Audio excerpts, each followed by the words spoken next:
नमस्कार दोस्तों, कार्मिक एस्ट्रो में आपका स्वागत है और आज के इस वीडियो में हम जानने वाले हैं लॉर्ड राहु के बारे में। राहु देवता ब्रह्म के इल्यूजन के देवता कहे जाते हैं और अगर ये कुंडली के 12 घरों में बैठते हैं, अलग अलग घरों में, तो किस तरीके के रिजल्ट डालते हैं, व्यक्ति के जीवन पर क्या असर होता है इसका, ये हम इस वीडियो में जानने वाले हैं।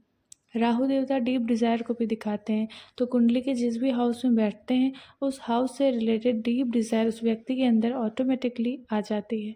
तो चलिए स्टार्ट करते हैं कि फर्स्ट हाउस में राहु देव बैठे हों तो व्यक्ति कैसा होता है। अगर कुंडली के फर्स्ट हाउस में राहु देवता बैठते हैं तो इनको सबसे ज़्यादा मेन फोकस्ड होना चाहिए, तो इनकी संगति अच्छी होनी चाहिए, इनके लोग आसपास जो इनके फ्रेंड्स हैं वो अच्छे होने चाहिए, क्योंकि इनके ऊपर गलत लोगों का असर बहुत जल्दी पड़ जाता है। इन्हें सही गलत की पहचान कर पाना इनके लिए थोड़ा सा मुश्किल होता है, क्योंकि राहु सिर्फ करने में विश्वास रखता है, उसको है कि बस मुझे ये चीज़ें पा लेनी है, तरीका सही है गलत है वो इन सब पे ध्यान नहीं देता। इसलिए बहुत ज़रूरी है कि उसकी संगत ही अच्छी हो, जो उसे गाइड करें कि आप एक एथिकल तरीके से इस काम को करिए। इनको चाहिए एक रेमेडी है इनके लिए कि इनको फ्रंट डोर अपना जो होता है मेन डोर, उसको बहुत साफ़ सुथरा रखना चाहिए। इनको पैसों से बहुत प्यार है, इन्हें लगता है कि लाइफ में सारी प्रॉब्लम्स का सॉल्यूशन पैसा है, पैसे से सब कुछ ठीक हो जाता है। इनके अंदर सेल्फ ऑब्सेशन देखा गया है। राहु जिस भी घर में बैठता है उस घर से रिलेटेड ऑब्सेशन दे देता है आपको। तो फर्स्ट हाउस आप हैं, आपकी पर्सनैलिटी है, तो खुद से रिलेटेड ऑब्सेशन आ जाता है। शीशा देखना, खुद को देखना, खुद को सजाना संवारना, ऐसे मतलब एक आदत सी होती है हमेशा मेंटेन रहना, है ना। शॉर्ट टेम्पर्ड हो सकते हैं ऐसे लोग, इनको बीपी, हेडेक, क्रिमिनल माइंडसेट के हो सकते हैं ये लोग, क्योंकि राहु फर्स्ट हाउस में रहा। फर्स्ट हाउस आपका कहिए तो एक ब्रेन है, आपके सर पे बैठा हुआ है राहु। तो क्रिमिनल माइंडसेट इसमें इसीलिए कहा गया है ना कि आपको संगति अच्छी रखनी है। आप डिसाइड नहीं कर पा रहे हो कि आपको सही रास्ता क्या है, गलत क्या है। अगर यही राहु कुंडली के सेकंड हाउस में बैठ जाता है तो शादी सोच समझ कर करनी चाहिए। ऐसे लोग को शादी में धोखा मिलना, शादी की वजह से धन या समय का लॉस होना, ये चीज़ें देखी गई हैं। ये लोग भी पैसे के पीछे भागते हैं। सेकंड हाउस तो होता है ये मनी का, फैमिली का, तो ये लोग पैसे के पीछे भागते हैं, पैसा बनाना है, पैसा बनाना है, और एक एज के बाद इन्हें रियलाइज़ होता है कि पैसे के चक्कर में मैंने फैमिली का तो ध्यान ही नहीं दिया। इनको, क्योंकि सेकंड हाउस आपकी वाणी का भी होता है, तो ये व्यक्ति की वाणी बहुत अट्रैक्टिव होती है। आप बोलना, आपकी सिंगिंग अच्छी हो सकती है, आपकी वॉइस बहुत अट्रैक्टिव हो सकती है। इनको बांसुरी बजाना हो सकता है आता हो, क्योंकि माउथ से रिलेटेड यहाँ पर आपका गले में आपके राहु का निवास हो गया है। तो ऐसे लोग हो सकता है कि झूठ बहुत बोलते हों, राहु इस चीज़ को भी रिप्रेजेंट करता है। ऐसे लोग को चाहिए कि झूठ ना बोलें, आपका राहु खराब होता जाएगा। आप स्मोक मत करिए और किसी को भी गलत एडवाइस देने से बचिए, वहाँ पर भी आपका राहु अफ्लिक्ट होता चला जाएगा। इन्हें चाहिए कि किसी एग्रेसिव डीटी की पूजा करें, यानी दुर्गा माता, काली माता, रौद्र रूप में जो हो, यानी रुद्र की पूजा आप करिए, जो थोड़े से एग्रेसिव हों। ऐसे गॉड की पूजा इन्हें करनी चाहिए। अगर यही राहु थर्ड हाउस में बैठ जाए, थर्ड हाउस में, सिक्स्थ हाउस में, 10th हाउस में, 11th में, राहु काफ़ी अच्छे माने गए, स्ट्रॉन्ग माने गए हैं। तो थर्ड हाउस में अच्छी पोजीशन है राहु की। ऐसे में स्किल्स बहुत अच्छी होती हैं, व्यक्ति के पास स्ट्रॉन्ग माइंडेड होता है, शार्प माइंडेड होता है, बहुत ज़्यादा लैंग्वेजेस आ सकती हैं। ऐसे लोगों को शॉर्टकट्स ढूंढना इनको आता है और ये ढूंढते रहते हैं, दिमाग चलाते रहते हैं कि कैसे मैं आसान तरीके से गेन प्रॉफिट ले लूँ। इनका नेटवर्किंग रिलेटेड जॉब हो सकता है। ये लोग भी झूठ बोलने में बहुत आगे होंगे, कि मतलब बात बात पे झूठ बोल देना। तो आप समझिए कि जो जो क्वालिटीज़ होती हैं राहु से रिलेटेड, अगर आप उस चीज़ का अपोजिट करेंगे तो आप राहु को ख़राब करते जाएंगे। झूठ नहीं बोलना है, तो राहु अगर गलत है तो व्यक्ति झूठ बोलेगा अपने आप, तो उसे ठीक करना है आपको। इन्हें ट्रैवल करना बहुत पसंद होता है। इन थर्ड हाउस सिबलिंग्स को भी दिखाता है, तो ऐसे लोग अगर मेलेफिक हो गया राहु तो सिबलिंग्स को दबाना या फिर उनका हक ले लेना, ये सब करते हैं। तो इन्हें चाहिए कि सिबलिंग को बहुत सपोर्ट करें और उनसे अपना रिश्ता बहुत अच्छा और मजबूत रखने की कोशिश इन्हें करनी चाहिए। अगर फोर्थ में राहु बैठा हुआ है, फोर्थ हाउस क्या है, आपके घर, माता, भवन, इन सबको दिखाता है। तो ये लोग अपने घर से बहुत अटैच्ड होते हैं, क्योंकि कहा है ना कि ऑब्सेशन देगा जहाँ भी बैठेगा उस चीज़ से रिलेटेड ऑब्सेशन आपके अंदर आ जाएगी, ठीक है। तो इन घर की चीज़ों से, घर से बहुत ज़्यादा अटैच्ड होंगे, इमोशनल देखे गए हैं। आपकी मदर से बहुत ज़्यादा अटैचमेंट हो सकती है, और अगर ये मेलेफिक होगा तो मदर से आपको बहुत डिटैच्ड कर देगा। या तो आप उनके साथ रह ही नहीं पाएंगे, या फिर आपकी उनसे बनेगी नहीं, या आपकी मदर ही होंगी बहुत स्ट्रिक्ट टाइप की कि आपसे निभाना चाहती ही नहीं होंगी। और ऐसा देखा गया है कि इनकी मदर की एडवाइस से ये लोग बहुत आगे जाते हैं। मदर का बहुत अच्छा रोल होता है इनकी लाइफ में। अगर ये मेलेफिक होता है तो मदर को हेल्थ इश्यूज़ दे सकता है। इनके घर के आसपास हो सकता है शमशान हो, रेलवे ट्रैक्स हो, बेकरी हो, धुआं निकलना, क्योंकि राहु इल्यूजन का प्लैनेट है, तो इनके घर के आसपास ऐसी सारी चीज़ें देखी गई हैं। इनको मेंटल इलनेस होना या दिन में भूत वगैरह दिखाई देना, ये सारी प्रॉब्लम्स इनके साथ हो सकती हैं अगर ये मेलेफिक हो जाता है तो। अगर 5th हाउस में बैठ जाता है राहु, तो शार्प माइंडेड देखे गए। 5th हाउस आपकी शिक्षा और संतान का है। राहु कहीं ना कहीं संतान के लिए थोड़ा सा नेगेटिव होता है, तो यहाँ पर संतान रिलेटेड इश्यूज आ जाते हैं अगर आपका राहु अच्छा नहीं है तो। नॉलेज गेन करने में बहुत शार्प होते हैं ये लोग, नई नई चीज़ें सीखना और उनको अप्लाई भी कर देना, ये बहुत अच्छे से कर पाते हैं ये लोग। इनको फेम का ऑब्सेशन है कि मतलब मुझे जॉब चाहिए या फिर पैसे कमाने हैं, इन सब से भी आगे बढ़कर अब राहु को चाहिए नेम एंड फेम, वो उसके लिए अब काम कर रहा है। इनके देखे गए हैं कि कम दोस्त होते हैं, अपने काम में बिजी रहना, इनको ज्योतिष वगैरह में इंटरेस्ट हो सकता है। एक्स्ट्रा मैरिटल अफेयर्स देखे गए हैं ऐसे लोग की लाइफ में। तो वीनस आपका बहुत अच्छा होना चाहिए, आपको वीनस के उपाय करते रहने चाहिए, नहीं तो यहाँ पर एक्स्ट्रा मैरिटल अफेयर्स देखे गए हैं जिसकी वजह से आपके बहुत लॉसेस भी हो सकते हैं।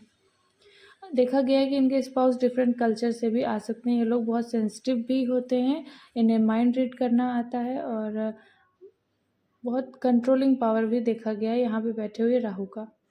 अब अगर कुंडली के 6th हाउस में बैठ गया है राहु, 6th हाउस क्या है? दुश्मनों का। और राहु का तो काम ये है अपने काम को निकालना किसी भी तरीके से, तो यहाँ पर राहु बहुत अच्छा माना जाता है। दुश्मनों से आपको बहुत चुटकी बजा के फ़ायदा दिला देता है, उनको चीट कर देना, उन दुश्मनों को ही उनकी ही चाल में फंसा देना, इस तरीके से राहु यहाँ पर वर्क करता है। तो बहुत अच्छा माना गया 6th हाउस में राहु। ये लोग एनिमल लवर हो सकते हैं, शक्की देखे गए हैं, ये लोग किसी पर ट्रस्ट नहीं करते हैं, रिस्क लेना इन्हें बहुत आता है और ये रिस्क में जीतते हैं। रिस्क लेना आता भी क्यों है? क्योंकि हर बार जीत रहे हैं तो इनके अंदर एक कॉन्फिडेंस और फिर ओवर कॉन्फिडेंस आ जाता है कि मैं दुश्मनों को भी हरा देता हूँ, मैं रिस्क भी लेता हूँ तो मैं जीत जाता हूँ।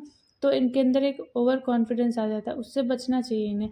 अल्कोहल, सिगरेट का एडिक्शन हो सकता है इन्हें, उससे भी बचना चाहिए इनको, क्योंकि ये सारी चीज़ें हैं कि आपके राहु को ख़राब कर सकती हैं।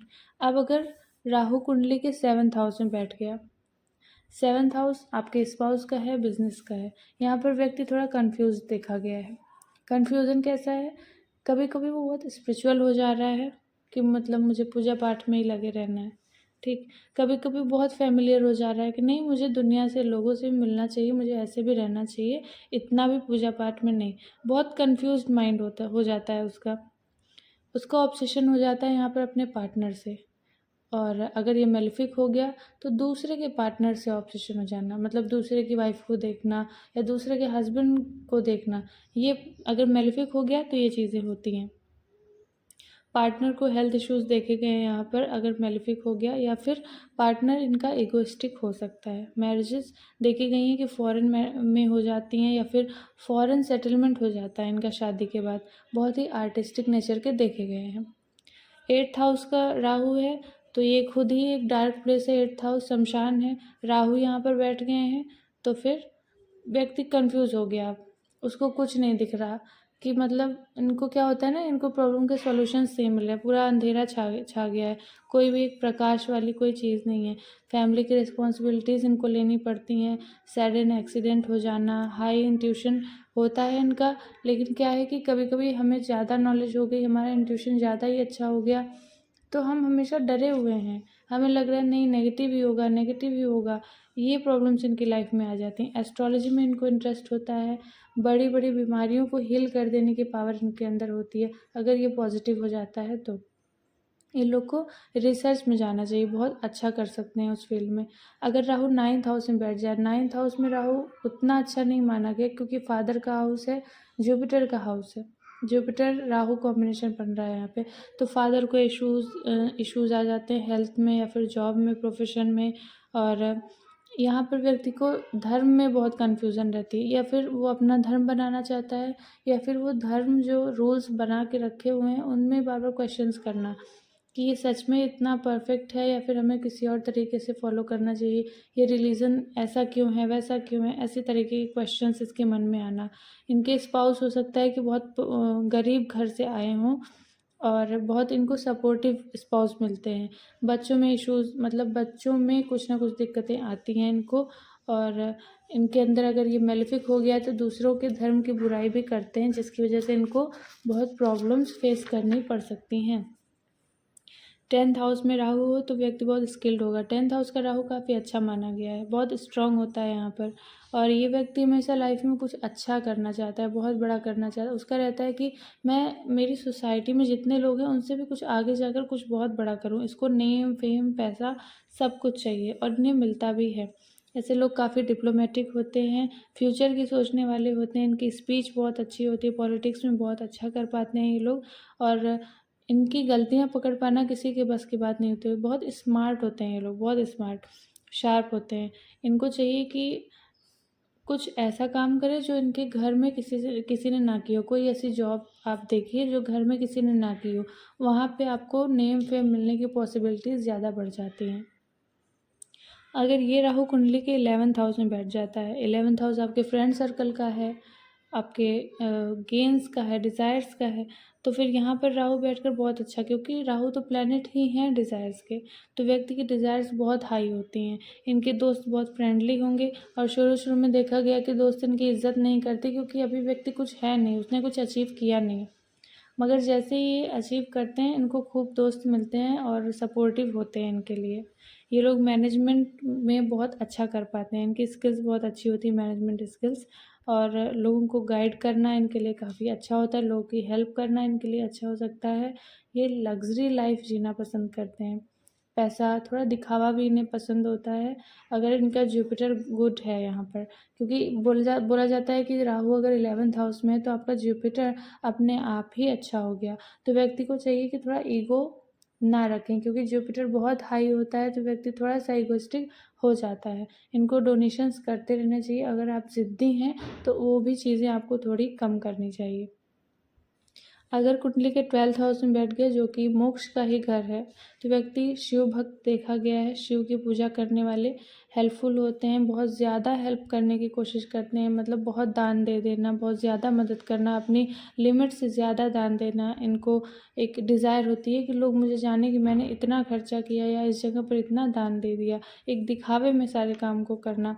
फ़ॉरेन ट्रैवल करना इनके लिए बहुत अच्छा हो सकता है। अगर आप फ़ॉरेन में जॉब करें तो आपके लिए बहुत अच्छा हो सकता है। ये लोग इंटरनेशनल बिजनेस वगैरह करने में बहुत नेम फेम कमा सकते हैं। अगर आप कोई इंटरनेशनल इंपोर्ट एक्सपोर्ट का काम कर लीजिए तो इनके लिए बहुत ज़्यादा अच्छा देखा गया है। तो ये था राहु इन 12 हाउसेस, ये सारे रिजल्ट्स थे इनके, ये थी मेरी एनालिसिस। अगर आपको वीडियो अच्छा लगा है तो प्लीज़ लाइक करिए, शेयर करिए और कमेंट करके बताइएगा कि वीडियो आपको कैसा लगा। और चैनल को भी ज़रूर सब्सक्राइब करिएगा। आज की वीडियो में बस इतना ही। धन्यवाद।